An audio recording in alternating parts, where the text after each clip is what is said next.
was running north from the left side. Order 2, no problem. Check your right level. Jack up on your right wing. Put your left throttle off.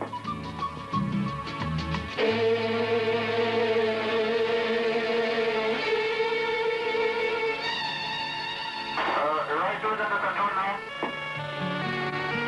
Order 2, reduce your speed. Trim your rudders. Roger, leader. So, what's the RPM of jet engine? Leader, it's reading 0. Order 2 will make a steady approach. Vishal, go on, leader. Go on, leader, Vishal, go ahead. Request priority landing number 2 has got left engine flame out. Will be long finals in 1 minute.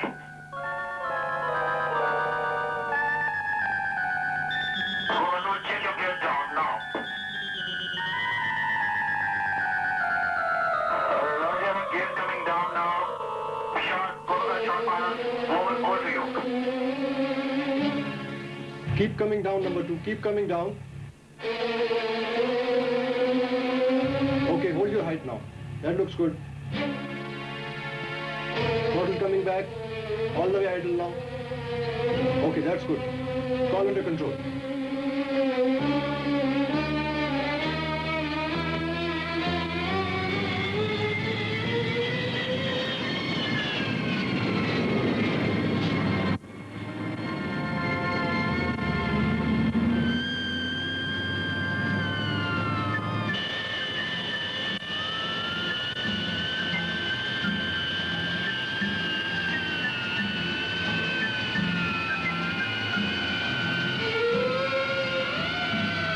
Moments of crisis in the air, infrequent in peacetime, become an actuality in war. War or peace, it is the composure of the officer in command of the aircraft, his skills and reflexes, which make the difference between triumph and tragedy. A normal young man in the service of the Pakistan Air Force and of his country. For him, moments of crisis can also be moments of thrills. Fine, thank you. I heard you met with an emergency? Yeah. Tell us what happened. What happened that I was recovering with Lieutenant Shahid after an air combat mission. Yeah. We were in close formation. So suddenly I felt yaw towards the left side. Immediately I broke off, looked inside. Left engine was unwinding. EGT was dropping. So I knew it was a flame out.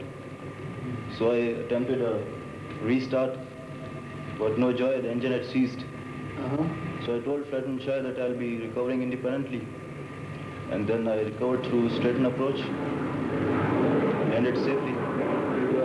You made a high-speed landing or something because it was a straighten approach? No, speeds was controllable. I could manage to control them. They were in limit. Here's a young man with a difference. Thank you, sir.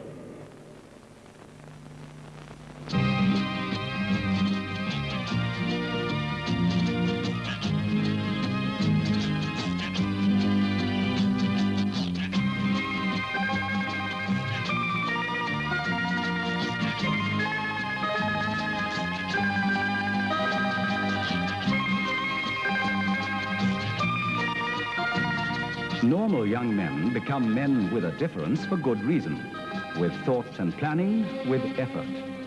The efforts begin at an early age, immediately after matriculation from school. At the PAF College in Sargodha, the young flight cadets are put through a 4-year course of study and training that leads to the degree of Bachelor of Science with the accent on aerosciences.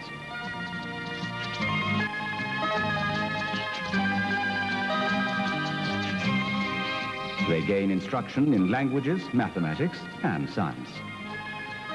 The theoretical grounding they acquire ensures that in later years they will be officers not only with skills, but also with a sound base of education. The laboratories introduce them to the design and working of the machines and instruments of their future profession. The courses of study are regularly updated and give the young cadet an appreciation of the rapidly changing world of technology. He is encouraged to read and inculcates the value of using libraries. He takes in literature that carries him beyond his prescribed textbooks.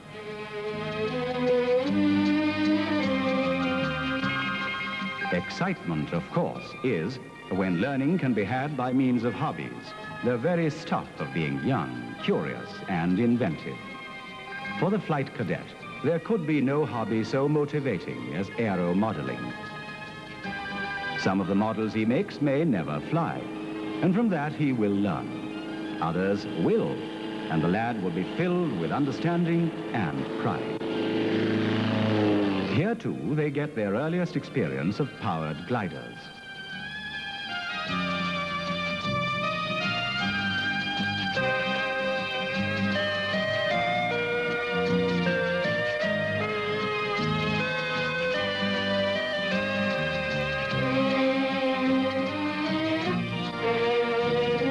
They get their first good look at trainer aircraft. Boys everywhere, at one time or another, dream of flying. Now the first necessary steps have been taken, and when these young men graduate from the PAF college, they are in the world with open eyes and eager minds, equipped to pass on to the business of learning to become flyers. The PAF Academy in Risalpur is, as one might say, the centerpiece of the PAF strategy of making leaders out of men. Flight cadets are here for one whole year, a year filled with intense activity, directed at developing the qualities of mind, body, and instinct. Some of the work is academic and theory-oriented. The acquisition of skills must begin with understanding, and skilled instructors guide their charges through the unraveling mysteries of aircraft design and aerodynamics, the aircraft engine, and the armaments they will one day control to ensure peace in the skies above their country. But this is a complex and multidisciplined age, this age of technology in which we live, and the young flyer-to-be is taught to anchor his confidence in an intimate knowledge of the tools of his future trade.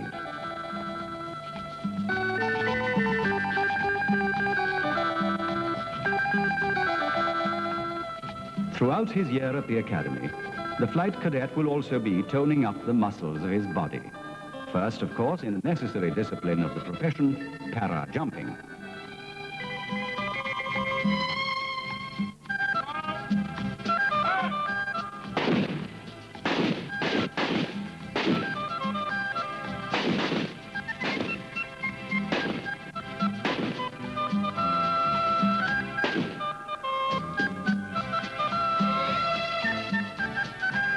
Pursuits which are for other people forms of recreation, for the cadet are recreation and more.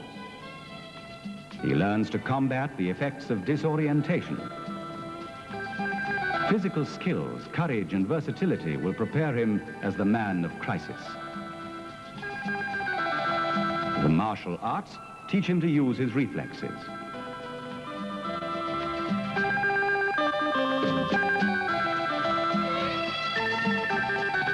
Grace and agility will become his natural style.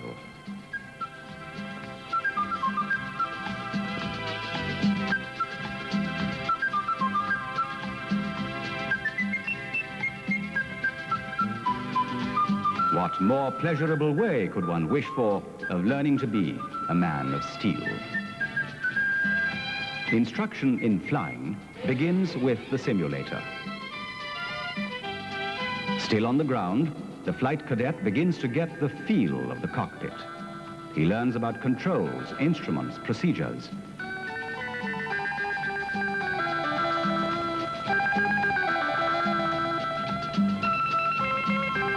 Soon, it's time to go up.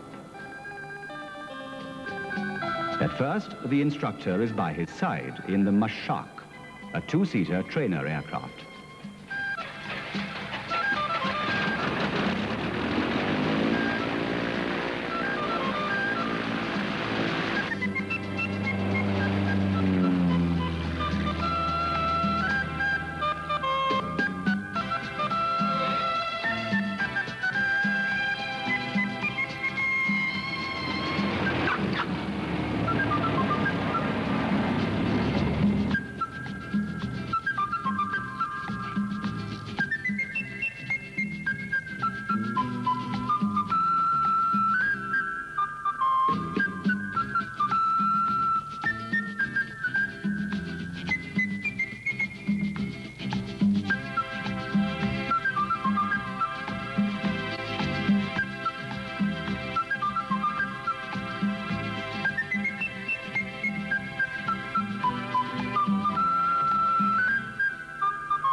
then, one day, he does it alone.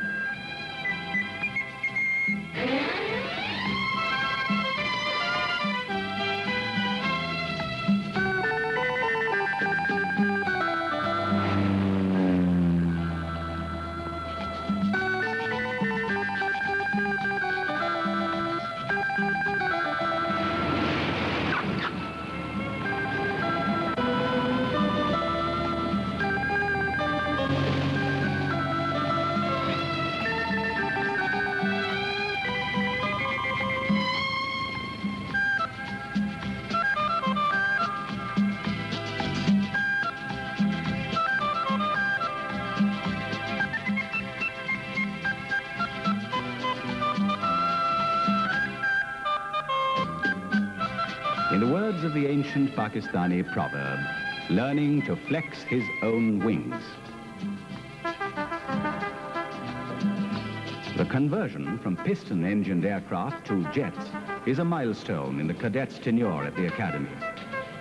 In the altitude chamber, he is tested and trained in levels of endurance under conditions of high altitude.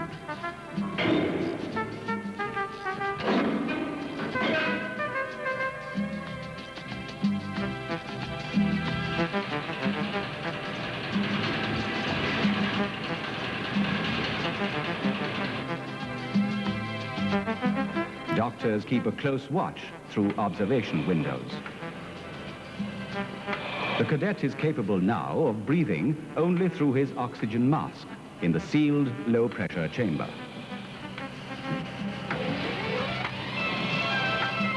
Presently, he is put through a series of exercises that gauge his endurance and the effects on his consciousness.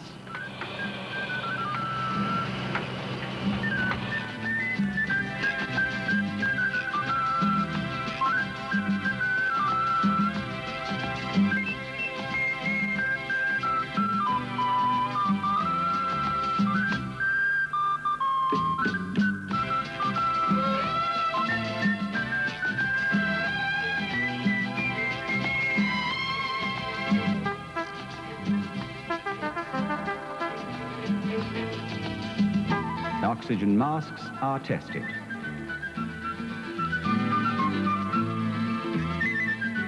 And the flight cadet is ready to begin to come to grips with the jet age. The T-37 is a two-seater trainer aircraft. The initial flights are undertaken with the instructor by his side.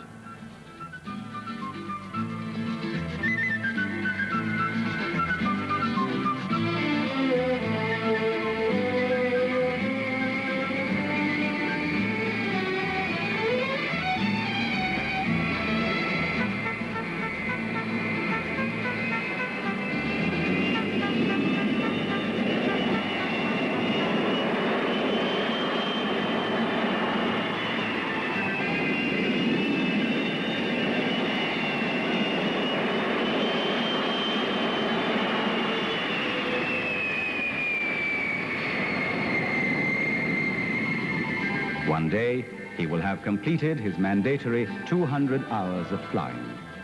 The fledgling cadet is now on the threshold of adulthood.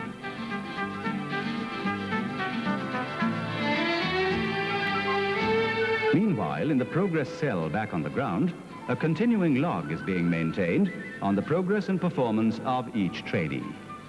Academic and practical work, ability in flying, qualities of leadership and character. Data on all these and more are fed into the system that will determine the rating each cadet earns at the end of his year at Visalpur.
process of learning never ends, but today its journeys end for one class of flight cadets at Risalpur. During their 12 months here, they've learned to fly. But along with that, more than that, they've learned about character and self-discipline and the elements of leadership.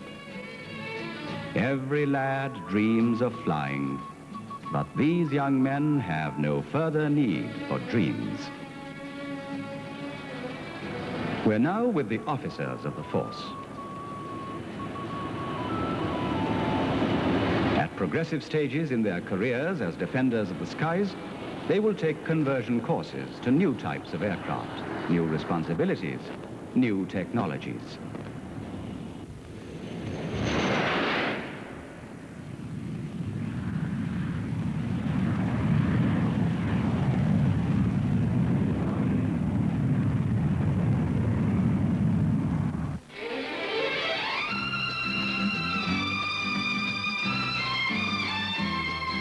The responsibilities of the Pakistan Air Force are many-faceted, and its personnel must be prepared for all kinds of missions.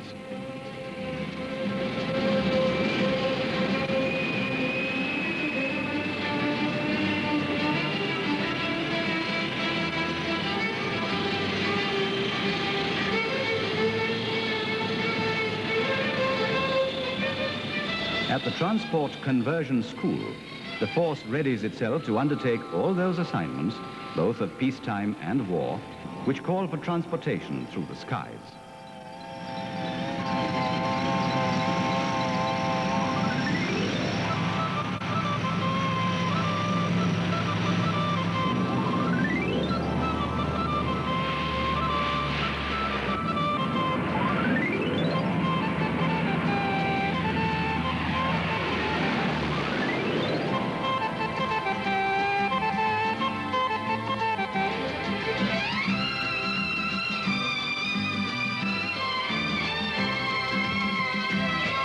The drama of life in the Air Force changes its colors with each passing day, with each fresh responsibility.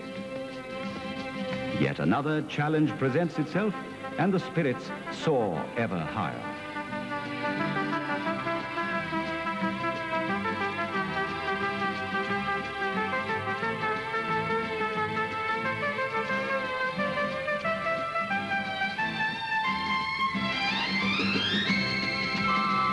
It is a life for those for whom the experience of challenge is synonymous with the elixir of thrills.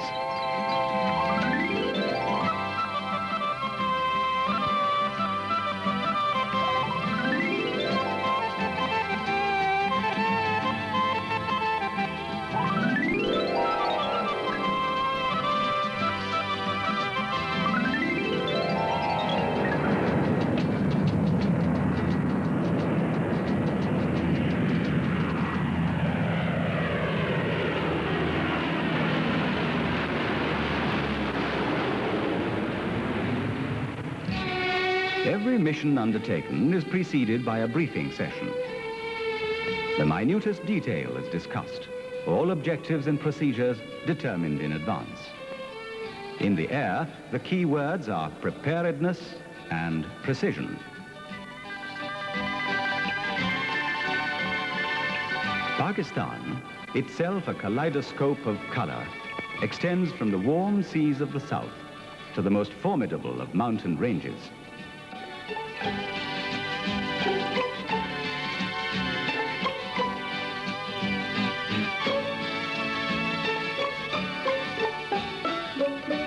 For those who people the snowbound reaches of the wintry north, the PAF is on occasion their only lifeline from the outside world.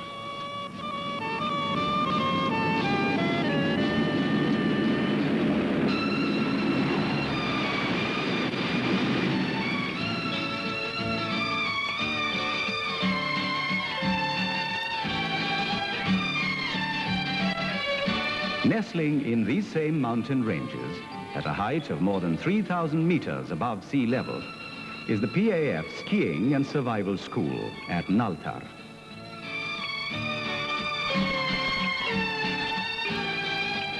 Flyers members of the force must be prepared for all kinds of exigencies.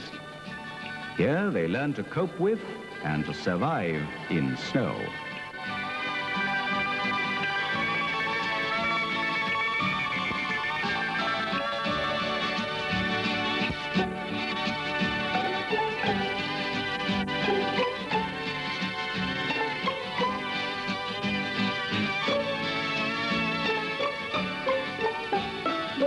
Elsewhere in the country, officers take courses in survival in the desert, the jungle, and in all conditions unforeseen, which the commitment to preparedness dictates.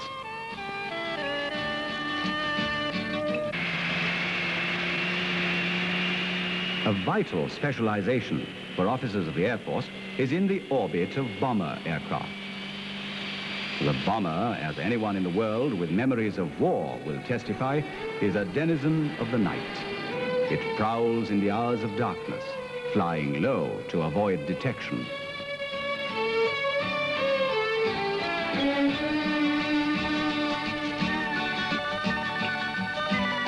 To command this nocturnal mammoth calls for special skills and special conversion courses.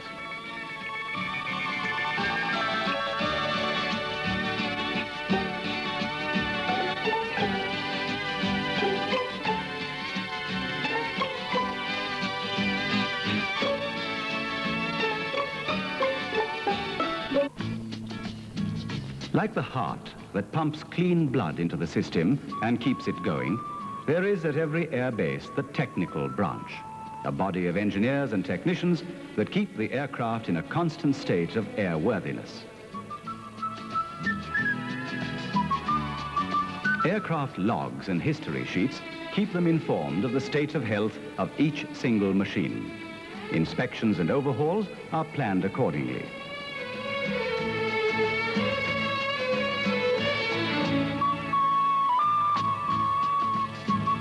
Periodic inspection of each aircraft comes after 25 and 50 hours. After 100 hours, the aircraft is taken apart and each component carefully serviced. Defective parts are removed, serviced, or replaced.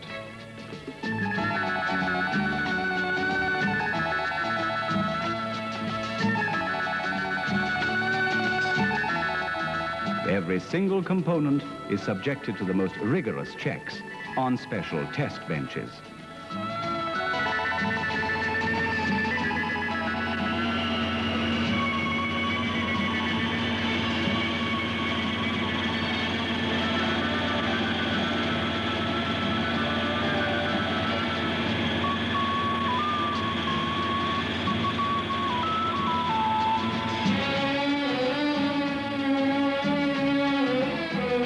Only then does the work of reassembly commence, like some giant jigsaw puzzle being put together.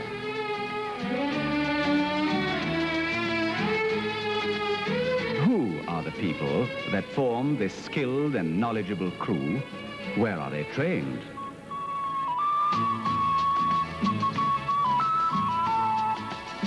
Whence comes the dedication to perfection?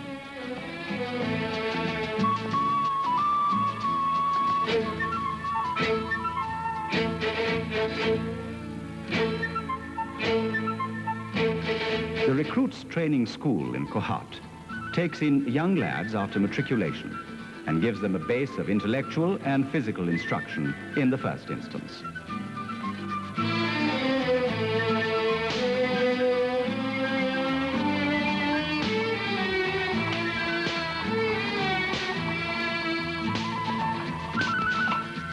They get their earliest introduction here to the equipment they will later have learned to use.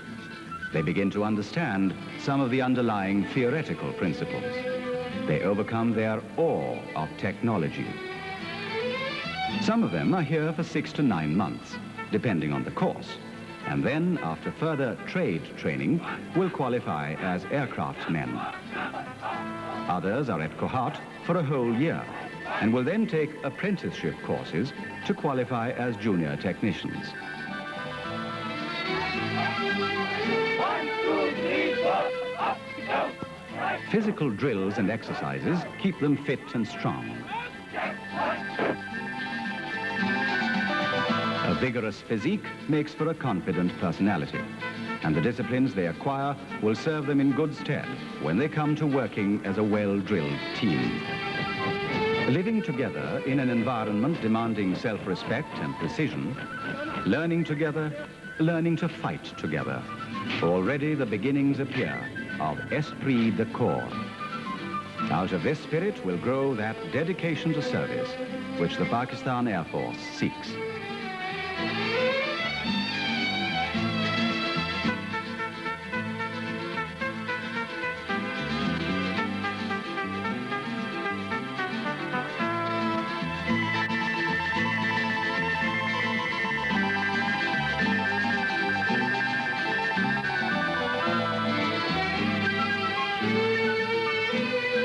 Training school over, the young airmen-to-be find themselves in the PAF schools of electronics and avionics in Korangi.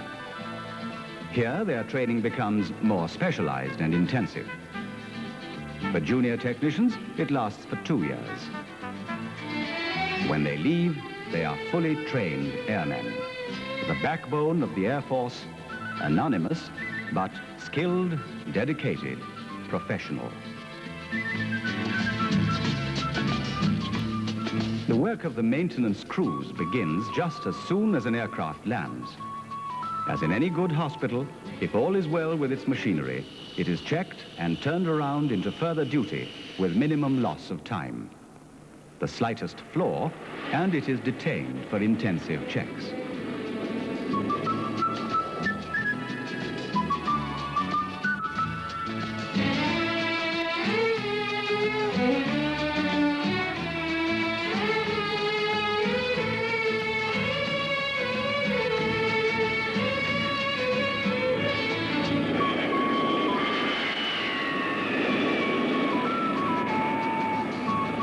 Test pilots of the PAF are highly experienced flyers. After maintenance and overhaul, they take each aircraft up and put it through its paces. These are the most rigorous of tests. If the test pilot says the aircraft has come out of them successfully, that is the fittest testimonial to the crews that serviced it.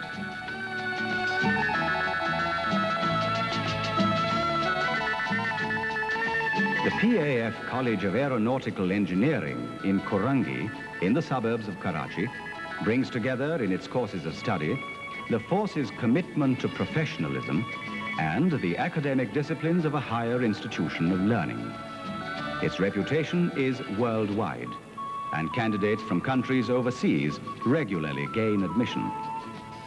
These are highly specialized, highly professional courses. The academic year is a long one, and the work of as much as 5 years is achieved in academic terms spreading over just 3.5 years. The college offers courses in aerospace and avionics, and these are handled by a teaching faculty qualified in the state-of-the-art of contemporary technology internationally. The laboratories and workshops are equipped with the most sophisticated teaching materials. On completion, students graduate with the coveted degree of Bachelor of Engineering in Aerospace or Avionics, qualified to take up professional assignments or to go on for postgraduate work anywhere in the world.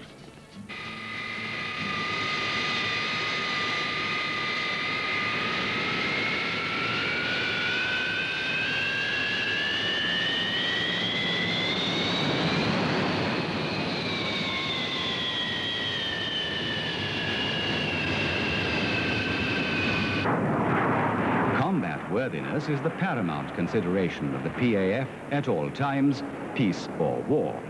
War exercises are a part of the continuing disciplines that keep both the flyers and their machines in peak condition.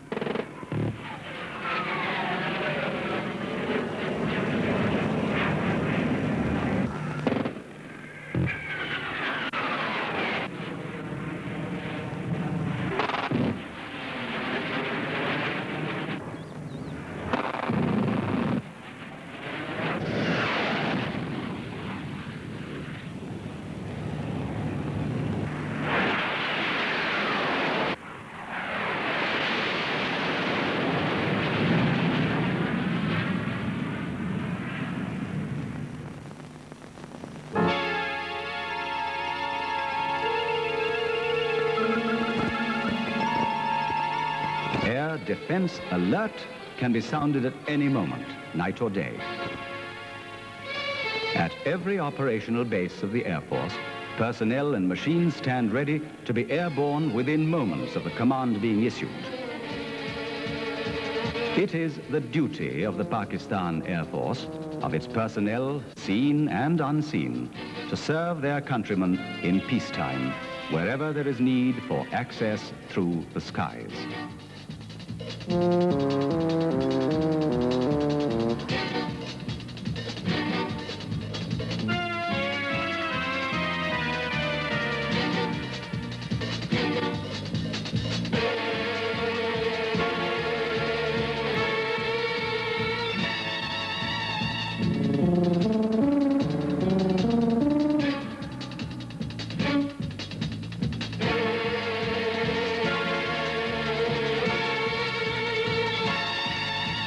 It is their privilege to defend their countrymen in war against aggression from the skies. For this, they strive constantly.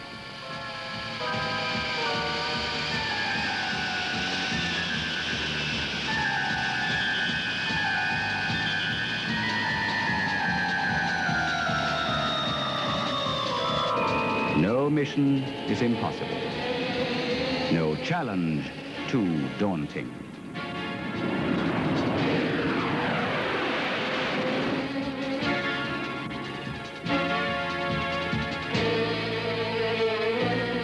For them, the sky's the limit.